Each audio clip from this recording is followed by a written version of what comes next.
Thank you very much. We've had some really good talks today on Gaza with both the Middle East representatives and kings and all of the top leaders in the Middle East. And we had also a very good conversation with Bibi Netanyahu, trying to get the hostages back, and we're trying to get the end of the Gaza situation. It's really bad, very bad. And we think it could happen. Maybe it could happen pretty soon. We want the hostages back. We want the bodies back. And we want to have peace in that region. So we had some very good talks. As you know, I had President Erdogan here, Turkey, and we had a great meeting today. I think we had a meeting that was very conclusive in so many different things that we wanted, things that he wanted, and that was good. We'll be announcing that sometime later. And he'll be making an announcement too, but we had a great meeting with Turkey, and they're a very respected president, and spent time. We had lunch, and we had a lot of good discussions. So those two things, and we have some executive orders today to sign that are very important for the country. And we'll start off with one that's a proclamation. And yes, sir. Want to do that, Will? Yes, sir.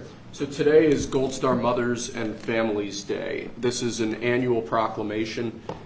This is to commemorate the fallen, those who have died for all of our freedoms and for our country, and for their families who have suffered such grievous losses. But this is a proclamation commemorating Gold Star Mothers and Gold Star families. Yeah, and they're great people, incredible people. What they've had to go through.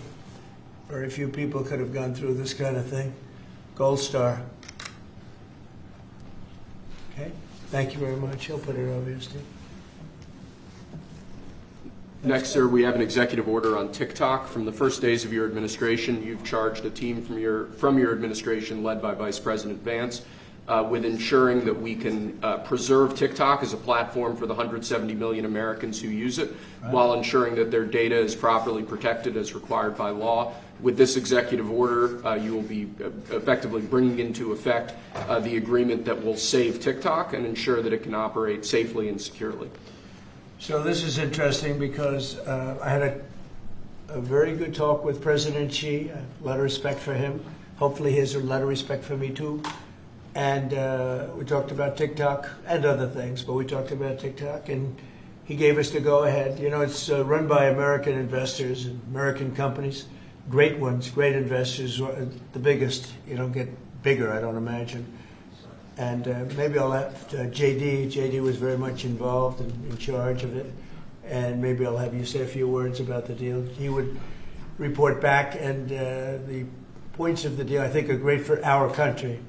So, JD, do you want to give it a little talk, please? Yes, sir. Yeah. So thank you, sir, for your leadership and for your help. We really couldn't have done this without the president actually ushering this deal over the finish line. There was some resistance on the Chinese side, but the fundamental thing that we wanted to accomplish is that we wanted to keep TikTok operating, but we also wanted to make sure that we protected Americans' data privacy as required by law, both because it's the right thing to do, but also because it's a legal requirement of the law that was passed last year by Congress. So we think that we were able to do that. Of course, we're going to keep on working at it, but this deal really does mean that Americans can use TikTok, but actually use it with more confidence than they had in the past, because their data is going to be secure and it's not going to be used as a propaganda weapon against our fellow citizens.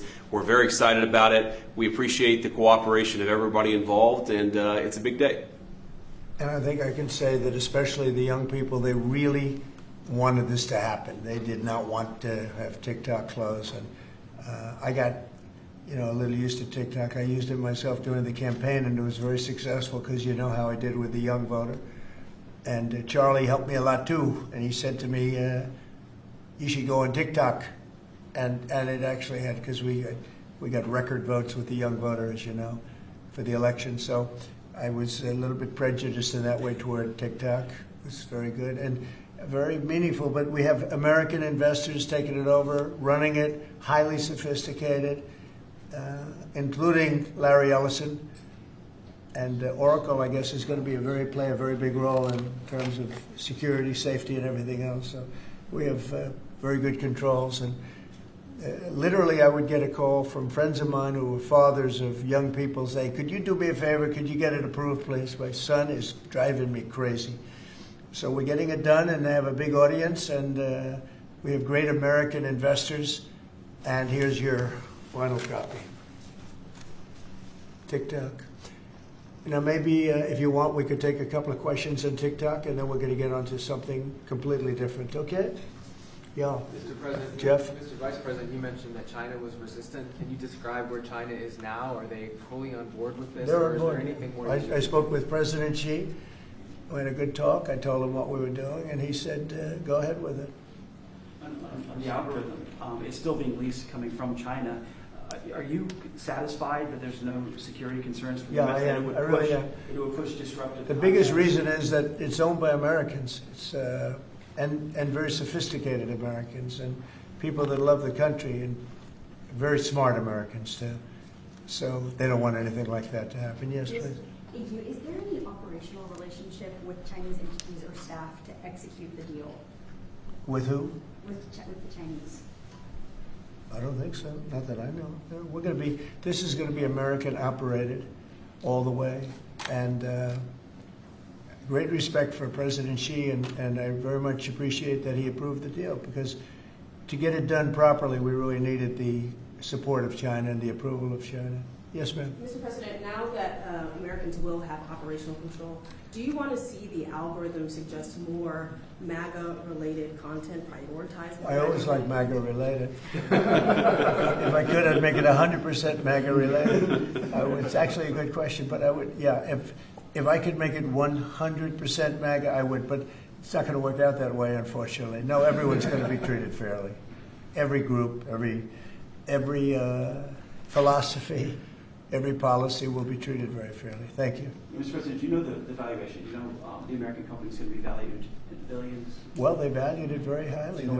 They're paying a big number. Do you want to talk, Scott? Do you want to say something about value? Well, I'll let the Vice Okay, President, good. and then JD? I can follow And up. you'll say something. Sure. Well, first of all, I would say all credit goes to the Secretary of the Treasury. Couldn't have got it done without Scott. Also couldn't have got it done without Sean Cooksey on my team, so thanks to them. The company will be valued around $14 billion.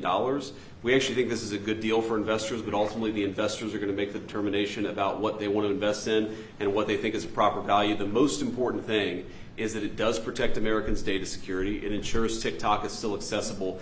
And on this question of the algorithm, which we've heard this a lot, what this deal ensures is that the American entity and the American investors will actually control the algorithm. We don't want this used as a propaganda tool by any foreign government. We want to make sure that our people and our investors actually make these decisions based on what's good for their business as opposed to what's good for another government's propaganda arm. So that's what we've done with this deal. I think it's very good for the American people. And as the President said, young people love this. We actually want everybody to access this, whether they're MAGA or not. We just want it to be fair. We want it to be fair to everybody, and we think that's what's going to happen with this new arrangement.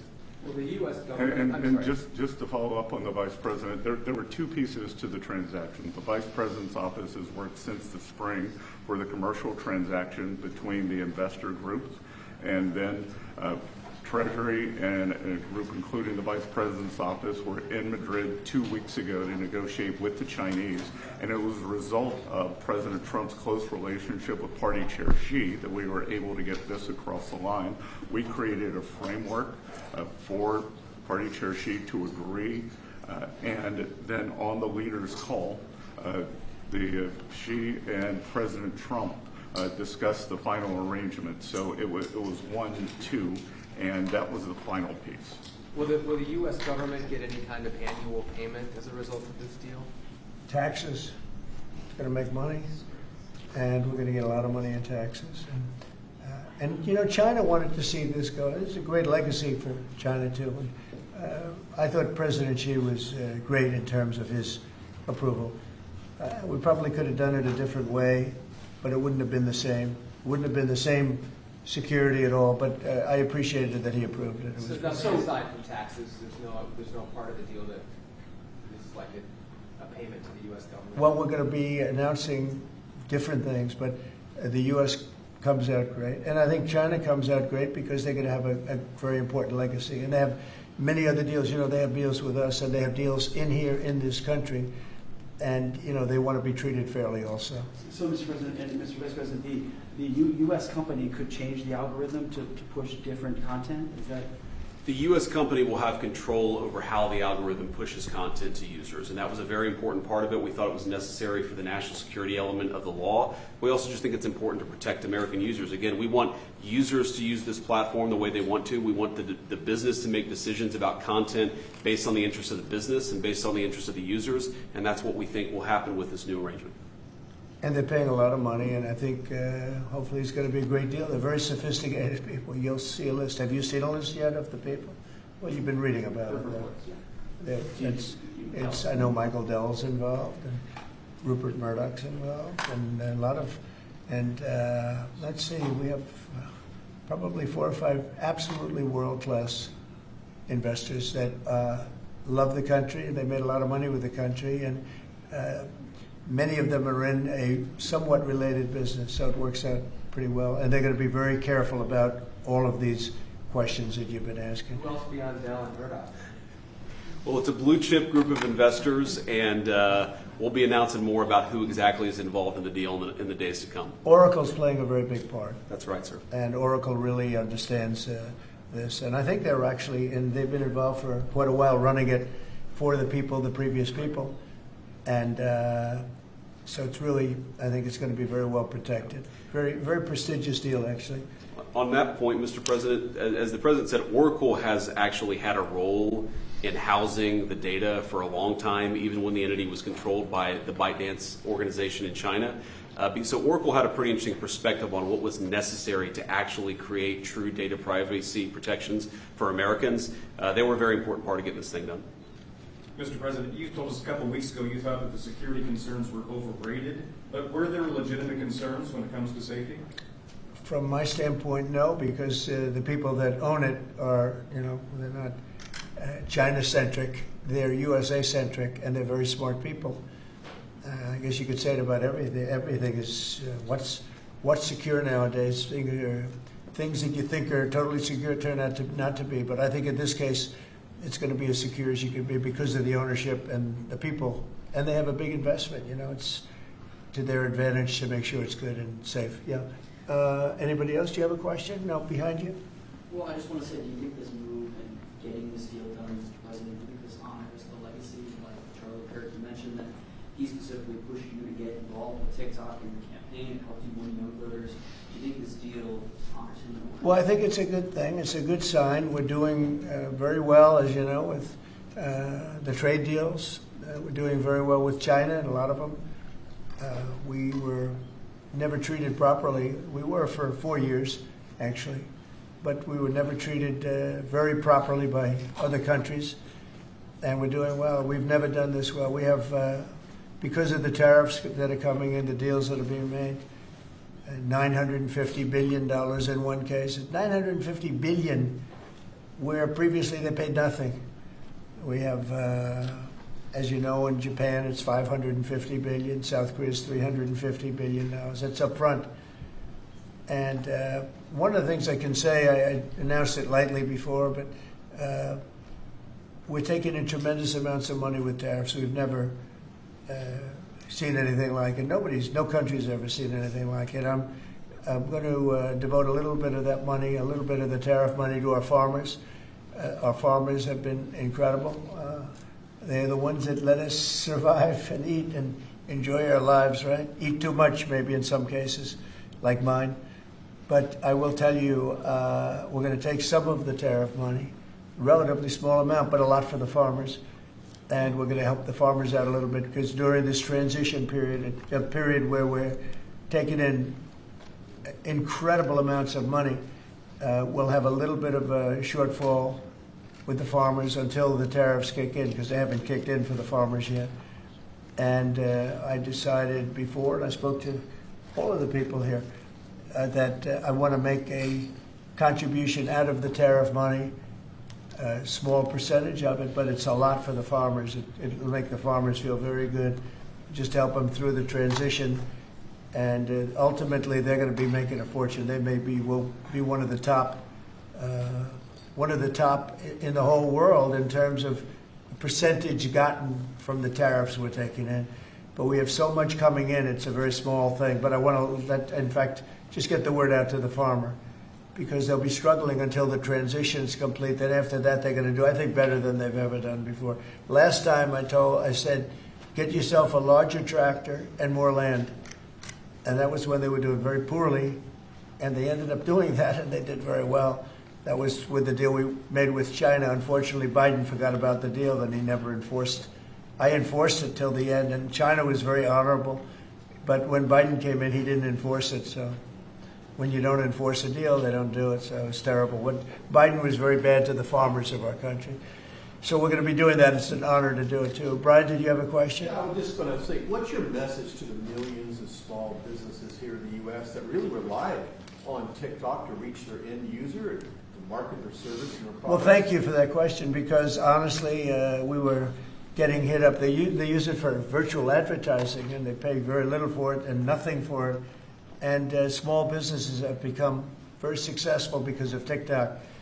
And we didn't think of that, when everyone's saying, oh, TikTok and this and that. But over the last 6 months, I was called by so many people saying they're going to go out of business if they can, because they use it virtually as a advertising tool.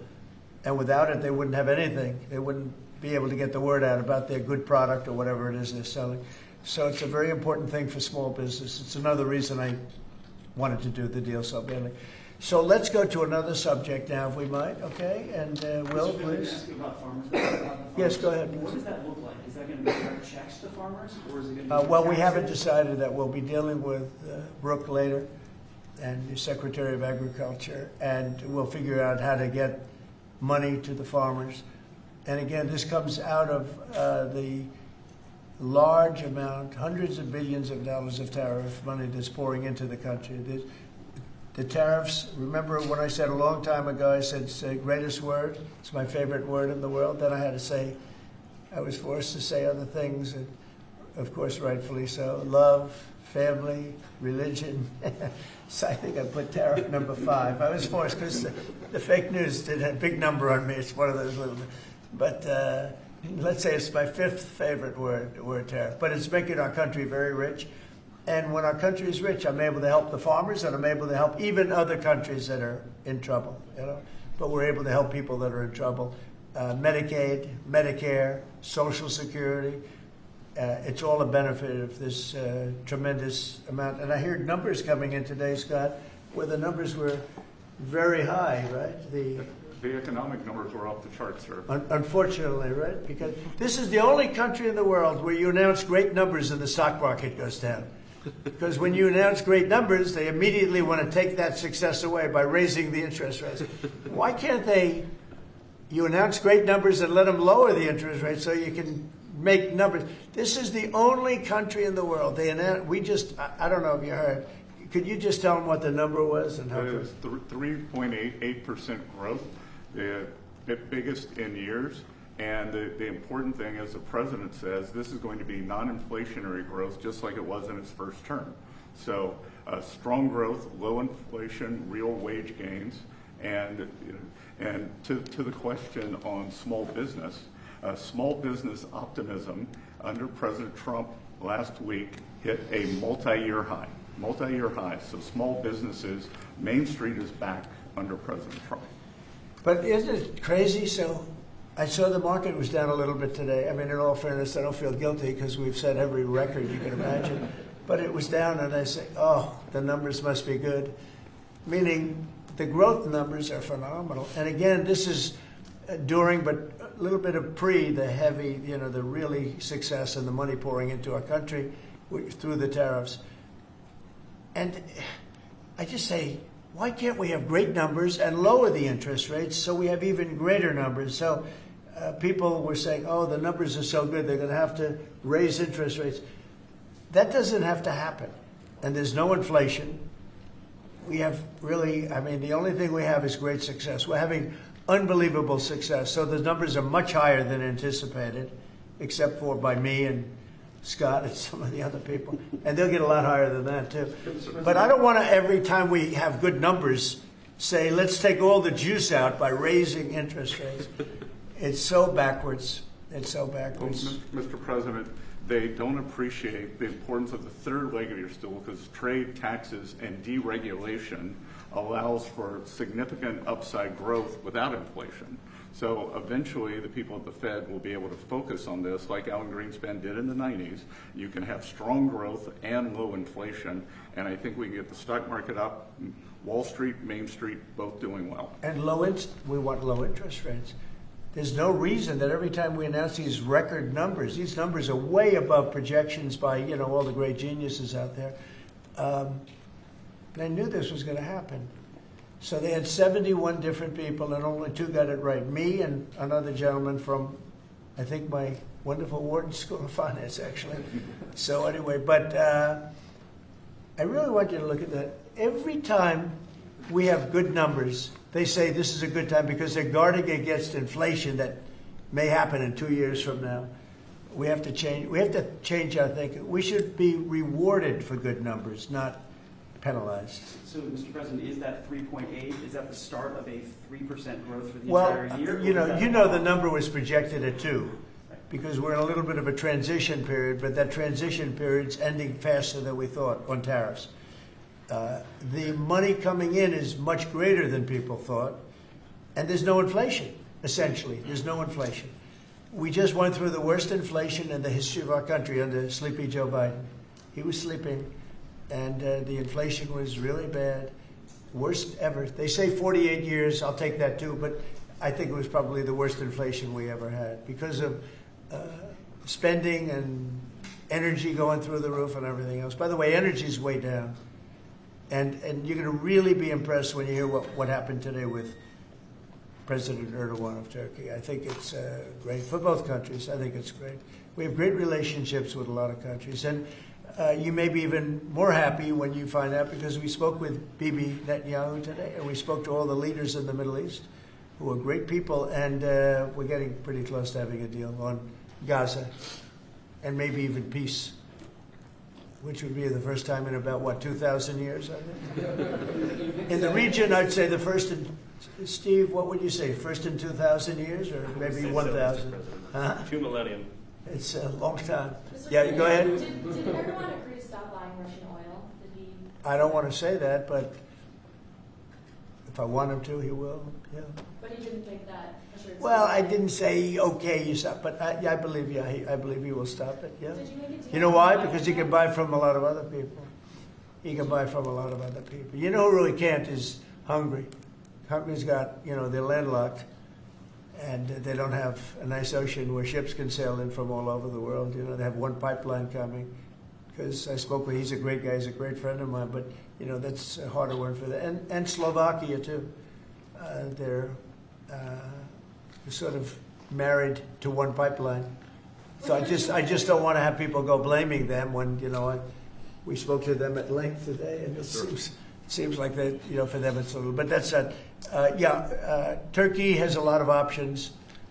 He's a great president, a very smart man, and he's going to take, he's going to do what's right. But we had a very good conversation having to do with the purchase of military equipment, etc. Any other questions? Would you make a deal on F-35s, Mr. President? I will be able to easily if I want. So we may do that, yeah. But not yet. Well, it depends. He's going to do something for us, yeah. Please. Is the U.S. going to have sanctions on Turkey? Can I ask you, we're a few days away. By the way, here we go with this guy. Go ahead, let's go. Let's hear the question. We're a few days away from the end of the fiscal year and a potential shutdown. Right. There's going to be a government shutdown? Could be, yeah, because the Democrats are crazed. They don't know what they're doing. They want to have the border opened up so that criminals can pour in. We're doing unbelievable borders closed, and people are coming into our country legally. They continue to want to have men and women sports. They continue to want to have transgender for everyone. They want to raise everybody's taxes at a number that's not sustainable. It's the only time in the world I've ever seen a party that wants to raise taxes. I grew up in a family where I'd watch politics, and I always liked it from the time I was very young, but I'd always see politicians say, we will lower your taxes. These guys, they campaign on raising your taxes, but they want to raise taxes very substantially. Well, the one thing they're concerned about, look, Republicans have total control of Washington. You guys have control of the House, the Senate, there's you. Well, when you say control, so we need 60 votes for this, and we have 53 Republicans, so we need 7 Democrats. And those 7 Democrats and others are asking for an extension of a tax credit on people who get the Affordable Care Act and some other government-backed health care. So are you willing to negotiate Well, on what that they're issue? really asking for is they want to pay for illegal aliens that have come into our country by the millions and get onto the rolls, and they want to pay. And our people don't want to do that. Our people are taxed enough. You know, we just approved the largest tax decrease ever in the history of our country, including the extension of the previous Trump tax cuts. The tax cuts that we just approved, they want to use those tax cuts to give the money to illegal aliens, people that came into our country illegally and that are leaving the country. So why not You know, there's been a negotiate? self-deportation because of what we've been doing that's been incredible. Okay, yeah, please. Secretary Exec is inviting military leaders from all around the country on Tuesday. Will you also be there? From all around the country to what? All around the world. To Virginia. He's To He's Virginia? inviting the generals and admirals to Virginia for a big meeting. They're not sure why. Well, I know, I love it. I mean, I think it's great. Let them be friendly. Let them be friendly with the generals and admirals from all over the world. Why, is there something, no, but is there something wrong with it? And what is it about? Will you be there personally as well? And what is it about? Well, I'll be there if they want me, but why is that such a big deal? I mean, the fact that we're getting along with the generals and admirals from all, remember, I'm the president of peace. It's good to get along. It's good. You act like this is a bad thing. Isn't it nice that people are coming from all over the world to be with us? It's not particularly unusual that generals who report to the Secretary of War and then to the President of the United States are coming to speak with the Secretary of War. It's actually not unusual at all, and I think it's odd that you guys have made it into such a big story. Is it a big story? I mean, I don't think it is, sir. I would think it's, no, but isn't it a good story? I mean, you know, we're respected from all over the world as a military force. You know, I rebuilt the military during my first term, and even though we gave a chunk of it away to Afghanistan. But we're talking Afghanistan too, by the way, about Bagram and about that. But that's a very small amount compared to what we rebuilt it by. But I rebuilt the military, and we're very respected. We have the strongest military anywhere in the world without question. We have the greatest equipment in the world. We're selling the equipment to other countries. And a lot of generals want to be here, and they want to look at they're also going to be touring equipment sites. They're going to be talking about the newest weapons, et cetera, et cetera. But I think it's great when generals and top people want to come to the United States to be with our now called Secretary of War. Does everybody like the name? I do. You said something Yeah, really please. interesting this week about Ukraine, that you thought Ukraine could get back all the territory that Russia had taken. Yeah, they have a shot at it because Russia. What prompted you to change your thoughts on Well, that? because I've been watching the way what Russia's been doing. I'm very dissatisfied with what Russia's doing and what President Putin is doing. I haven't liked it at all. He's killing people for no reason whatsoever.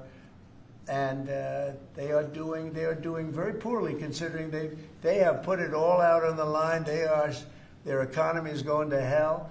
They're bombing the hell out of everything, and they're picking up a very little territory, if any. In fact, they're losing some territory. So I think it's been very bad for the reputation of Russia. This war should have been over. If this were our war, we would have had it over in 1 week. And they're getting into fourth year, Jeff. They're getting into the fourth year now. 4 year of fighting, and you see what they've taken. Now, the last month, they've taken very little, and you've been reporting on all the bombing, all the drones all over the place, 900 drones coming into certain areas like Kiev in one night. And with all of that work, they've taken over very little. So now I'm very disappointed in President Putin. I thought I solved 7 wars. In fact, we have a great leader coming. We have the Prime Minister of Pakistan coming and the Field Marshal. Pakistan Field Marshal is a very great guy, and so is the Prime Minister, both. And they're coming, and they may be in this room right now. I don't know, because we're late. And I said maybe they'd like to join they actually may be somewhere in the beautiful Oval Office. Yeah, please, behind you. Quickly on Gaza, did you promise leaders this week that you would not allow Israel to annex the West Bank? Is that something that you I will not allow Israel to annex the West Bank. No, I will not allow it. It's not going to happen. Did you speak with Netanyahu about this? Yeah, but I'm not going to allow it. Whether I spoke to him or not, I did. But I'm not allowing Israel to annex the West Bank. There's been enough. It's time to stop now, okay? Yes, please. Jasmine Crockett recently. Jasmine Crockett. Remember when I said, is she a relation to the late great Davy Crockett? I don't think so. Jasmine Crockett, let me tell you, before you even ask, she's a very low IQ person. I mean, if we ever had to pass an aptitude test, that's the one should take one because she shouldn't even be in the crowd. So I have no idea what you're going to, but I don't think we should waste our time. This is a low IQ person who I can't even believe is a congressperson. Between her and Ilman Omar and the group. You know, I met the head of Somalia. Did you know that? And I suggested that maybe he'd like to take her back, and he didn't want her. He said, "I don't want her." Okay, what else? Go ahead. You want? Let's hear what Crockett said. Go ahead.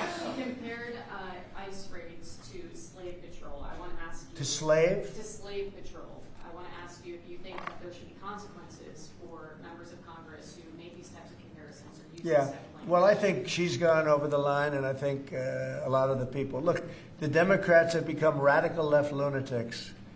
They have policies that nobody's going to buy. And, you know, I see what's going on in New York. We're going to have perhaps a communist mayor because it's split up. You know, if the people would get together and have one candidate, they'd have, I think, a pretty good chance. But it looks like maybe they're not going to do that. But we're going to end up with a communist mayor. It's not even believable, my beautiful New York. When I left New York to become president, it was a great place. But it was the beginning of bad things because we had de Blasio had just started as mayor, and I said, this guy's a real nut job. Went to Harvard to teach management. Can you believe it? He went to Harvard to teach city management along with the mayor of Chicago, who went to Harvard to teach. The two of them are teaching how to manage a city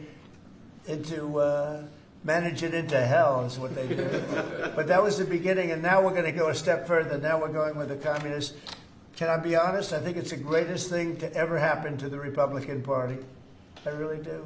I think if a communist takes over New York City, I think that's a gift to the Republican Party. It's sad for New York, but it's a gift. And New York will recover because, you know, sometimes you need a shock like that to straighten you out. But it's politically, it's probably a very good thing. Mr. President, immigration, crime, and the World Cup. Actually, so That's a lot of questions. You have a number of cities that are pushing back against your immigration deportation move as well as your crime initiatives. Some of those cities, I don't think they're very much but pushing some of back. those cities have World Cup games. Yeah. Seattle, San Francisco. They're going to be very secure. Could those games move if they don't cooperate with your crime? Well, that's an interesting one, I guess, but we're going to make sure they're safe. They're run by radical left lunatics and that don't know what they're doing. Look at Washington, D.C. I just got numbers. There's like no crime in Washington, D.C. You, Jeff, will not be mugged walking down the street. You can walk down the street with your family. You can walk down your street with your wife, your daughter, your son, and you're not going to be. We took out 1,700 career criminals that we're not allowing back. And we have this city in great shape. You know, there was a time when not long ago, when every single week you'd have at least one murder. And look what's happening with Washington. It's safe. I went to dinner in Washington just to prove a point. I gave a press conference in the middle of a street. I wouldn't say Secret Service was thrilled, but I did it, and here I am.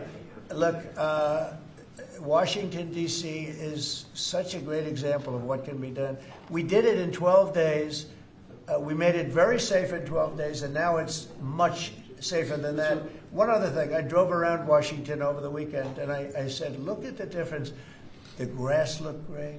Everything looked great. You know, we had a lot of our National Guard, and we didn't ask them to do it. They did it themselves. They're proud. They're great. And they were picking up paper. They were cleaning. The place looked really beautiful. So we have a great Washington, D.C. We, as you probably know, we're going into Memphis, and we're going into some other cities, and very soon we're going to go into Chicago. It will be safe for the World Cup. If I think it isn't safe, we'll move it into a different city, absolutely. We'll take the world. If I think it's not, it's actually a very fair question. If I think it's not safe, we're going to move it out of that city. If, like, the governor of Illinois, who is, you know, look, between last week and the week before, 11 murders, and 38 people were shot. Then he gets up and he says, this is a very safe, and then he says crime is better. The reason crime is better is because Cash put, about 5 months ago, a whole team of FBI people there to get ready for when we go in, and they've lowered it a little bit, like 20-25%, which isn't good enough, but it's a good start. But that was only put there because they're preparing for us to go in. And they've done, by the way, they've done a good job. So then Pritzker gets up, we've lowered crime 25. It's because the FBI was there. So, no, if any city we think is going to be even a little bit dangerous for the World Cup or for the Olympics, where they have Olympic overthrow, right? But for the World Cup in particular, because they're playing in so many cities, we won't allow it to go to, we'll move it around a little bit. But I hope that's not going to happen, yeah. Mr. President, Director Patel this morning indicated that the shooter in Dallas had been using an app to track ICE. Does your administration have any plans to take down those apps or get them removed? Well, I can't tell you about that, but it tells you when they want to wear masks or they want to hide a little bit, why that's so important. But these are great patriots, the ICE, and what a tough job they have. What an unbelievably tough job they have. And think of it, what are they doing? They're taking hardcore criminals out of our country and putting them back. These were largely criminals that were given to us by Joe Biden and his group of radical maniacs that surrounded this desk, just like these people surround the desk now, but they're not maniacs, they're very solid people. Thank you, sir. I'm glad I prefaced. But they're great. We have a great cabinet. We have great people. And he didn't have great people. He had terrible people. Look at Afghanistan. Look at the people he had running our military. That could happen. The most embarrassing day in the history of our country was Afghanistan. And 13 young people died. They don't ever talk about the 38 that were horribly wounded with legs and arms and everything else, really horribly wounded. So the country's respected like it's probably almost never been respected before. I think we're respected at a level, and a year ago it was a dead country. We had a dead country a year ago. This country was dying. It was really in bad shape. Let's talk about the next subject, can we? One of the most powerful deterrents we have to violent crime is the death penalty. As you said, your administration has taken bold, decisive steps to ensure that Washington, D.C. is once again a safe and secure city for its residents and all who visit. This is a presidential memorandum that directs your Attorney General and your U.S. Attorney for the District of Columbia, Judge Jeanine Pirro, to fully implement the death penalty here in Washington, D.C., where the evidence and facts of a case indicate that the death penalty should be used. Okay. Everybody understand? Death penalty in Washington. You kill somebody, or if you kill a police officer, law enforcement officer, death penalty. And hopefully there won't be that. So again, it's way down. I mean, we have had week after week after week where we haven't had a murder. I said that the other day in front of the president of Poland. The press was here, and I said, ladies and gentlemen, I'd like to announce that Washington, D.C. has not had a death in 4 weeks, a murder. And he looked at me and goes, is that good or bad? He's saying, what kind of a place is this? But it's true for years. I mean, every week, essentially, somebody got killed or more than one. And this is a very safe city right now. We don't play games. And, it's interesting. We took these careers out, career criminals. They call them careers. They left the word criminal out. But we took the careers out of here. And they're now brought back to their homes, or they're in jail, or they're in a jail in another country. And hopefully they're not coming back. And we have to maintain it. You can't just leave, and we have to maintain it. We've gotten along fairly well with the mayor. She's getting a party that hates that the city's becoming safe. I mean, they're actually criticizing her because the city's becoming safe. But this is becoming this is right now a very, very safe city. This went from the most unsafe city in the country to the safest city in the country. There's no city any safer. That's a pretty big achievement. And we really did it in 12 days. But if you add an extra week to it, that'd be nice. And, I mean, you can go out to dinner. Restaurants are booming. The restaurants were dead. They were dead. Even if you got to the restaurant, then somebody would come in and hold you up. They'd hold up the whole restaurant. They go to Uber. Young ladies in the White House, they'd call Uber for protection. They'd run to the car because they were petrified to be from the entrance of their building to the car. Now they feel safe. They're in the car, and then the car gets hijacked while they're in the back of the car. This is what we were living in. We were living in hell. People that work in the White House, every time they see me, young women in particular, say, "Thank you, sir." And I don't even ask them about what. I know exactly. I made their lives. Now they're living in a beautiful, glamorous place called Washington, D.C. with no crime, and that's the way it should be. Okay? This is the death penalty for somebody that kills people in Washington, D.C. I think it's capital. It's a very interesting capital punishment, capital city. Right? It's capital. But this is our capital city. We can't allow that to happen. People come in from Iowa to look at the Lincoln Memorial and they end up getting killed. It doesn't happen anymore. It's not going to happen. And if it does happen, it's the death penalty for the person that did it. And this goes into effect. Yes, sir. Right? Pam, is that right? Could you speak a little bit about that? Yes, sir. Not only are we seeking it in Washington, D.C., but all over the country again. And as you saw very recently, we are now moving the inmates who were on death row, who Joe Biden or the auto pen commuted their sentences off of death row. We're moving them to supermax facilities where they will be treated like they're on death row for the rest of their lives, President Trump. Okay. It's a big statement. Thank you very much. Okay. I see some of you shaking your heads very positively. Thank you, Brian. Thank you, fellas. You said on the campaign trail that I said it. Yeah. The death penalty is anybody illegal who killed a U.S. citizen That's or a right. police officer. So this just reinforces your campaign promise. That's right. And most people really like it. And Washington, again, it's going to serve as a beacon because you have to do it. These are bad people. When you look at that guy, the guy that killed the young lady in the train in North Carolina, that he'll be in trial for years and years, years. He'll get a good lawyer somewhere along the line. Somebody will come along, and what he did to that young lady, and she went into that train scared. You know, when she went in, the way she sat down, she was scared to just be there. She just wanted to not pay any attention to anybody, just not be noticed. And she had her throat slit. We don't want that in this country anymore. We're not going to have it in this country anymore. Thank you very much. Next. Lastly, sir, this is a presidential memorandum on countering domestic terrorism and organized political violence. In recent weeks, months, and years, we've seen a tremendous upsurge in some highly visible but also other acts of domestic terrorism and organized political violence being perpetrated by radical politically motivated groups all over the country. What this presidential memorandum will do is set off an administration-wide response to that, ranging from the Joint Terrorism Task Forces to other components of the Department of Justice to the Department of Homeland Security and Department of Treasury. We're looking at interdicting these groups, preventing them from performing acts of violence, and also looking at sources of organization and funding and support that prop them up and allow them to do the acts that they have been doing. We're looking at the funders of a lot of these groups, and you know, when you see the signs, and they're all beautiful signs made professionally.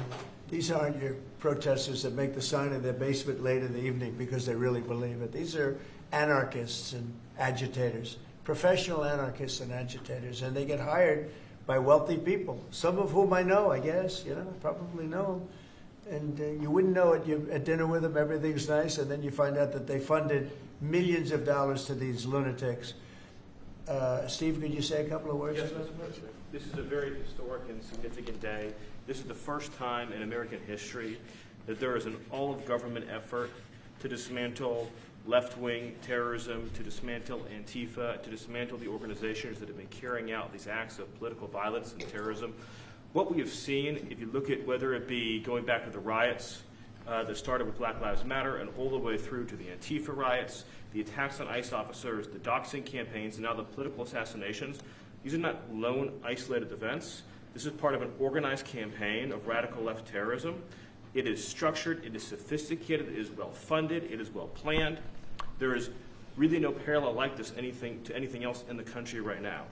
There is an entire system of feeder organizations that provide money, resources, weapons, and when they're attacking ICE officers, they're attacking federal buildings, or they're isolating public officials for harassment, doxing, intimidation, and ultimately attempted assassination.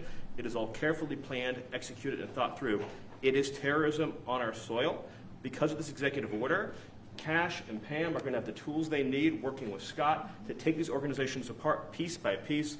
And the central hub of that effort is going to be the Joint Terrorism Task Force, or JTTF, which sits inside the Federal Bureau of Investigation. But for those at home who are worried about terrorism in this country, they need to understand, because of President Trump's strength, because of his vision, because of his leadership, we are now going to use the entire force of the federal government to uproot these organizations root and branch. And again, that's only possible because of President Trump and his leadership.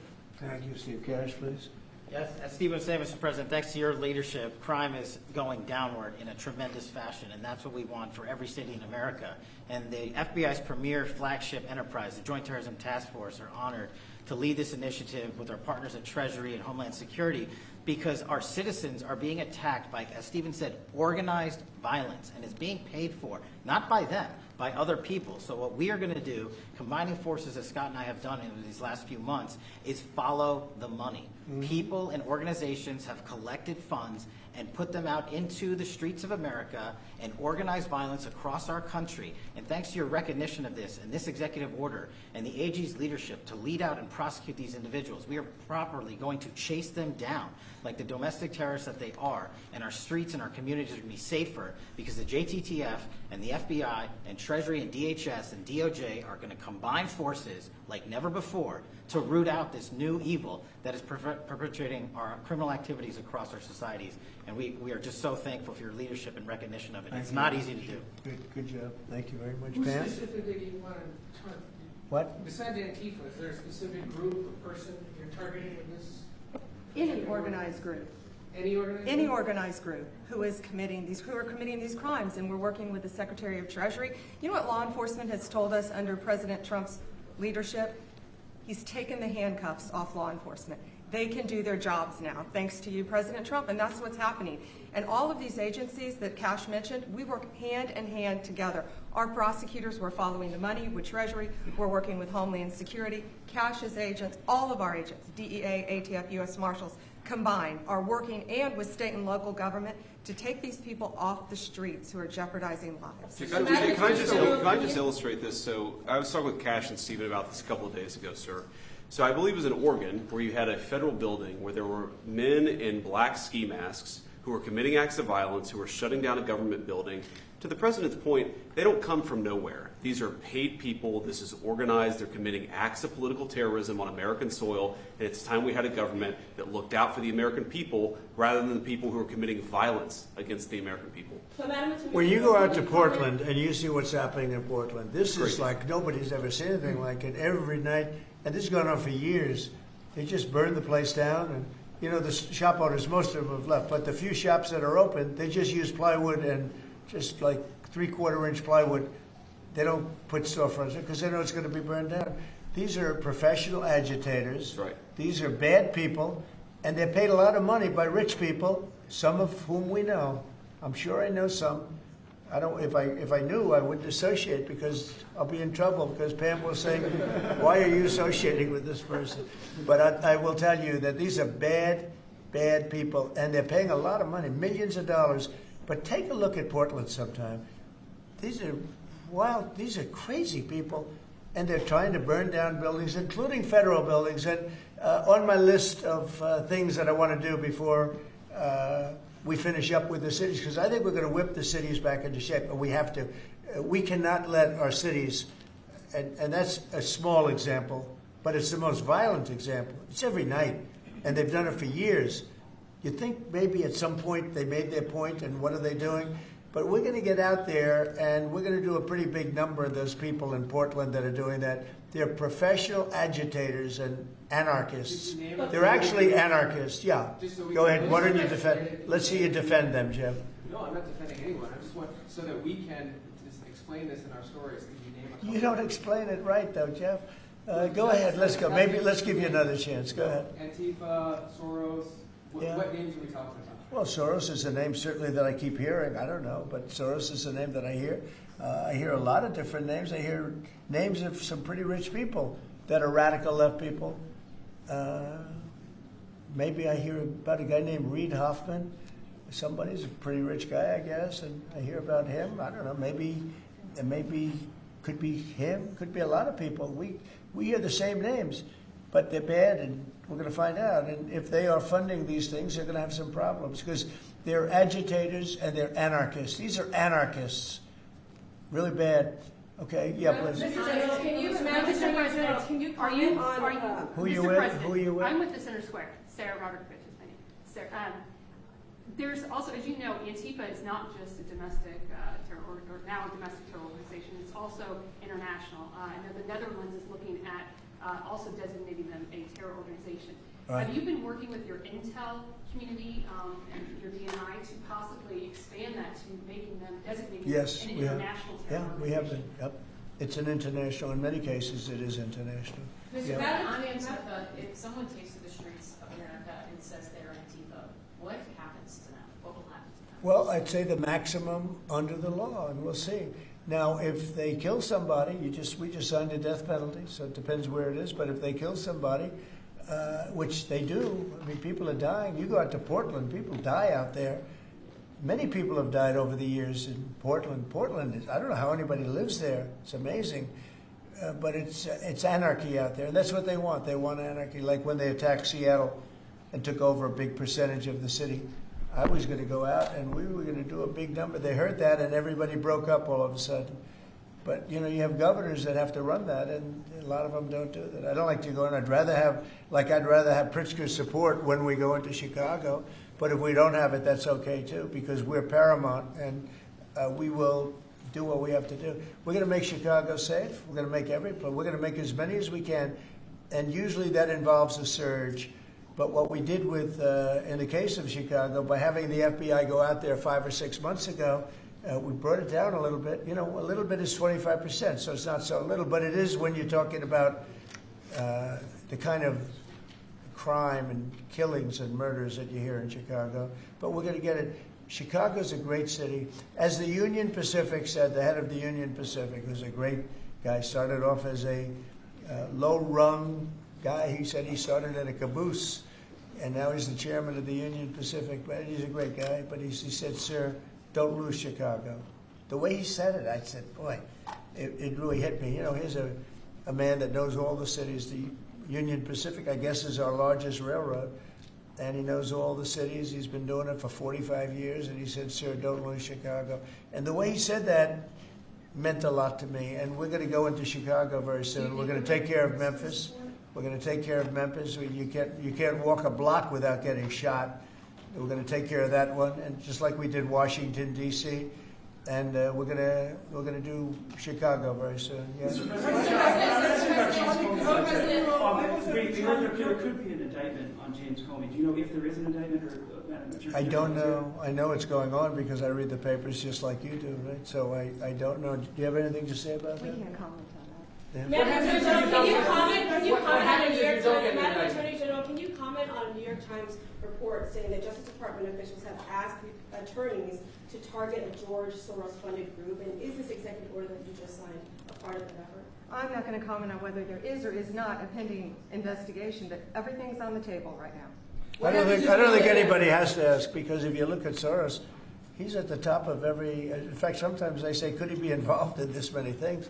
But he's in every story that I read. Stories that I read keep talking about Soros, and so you know, I guess he'd be a likely candidate. Thank you very much, everybody. Thank you very much. Thank you, President. Thank you. Yeah.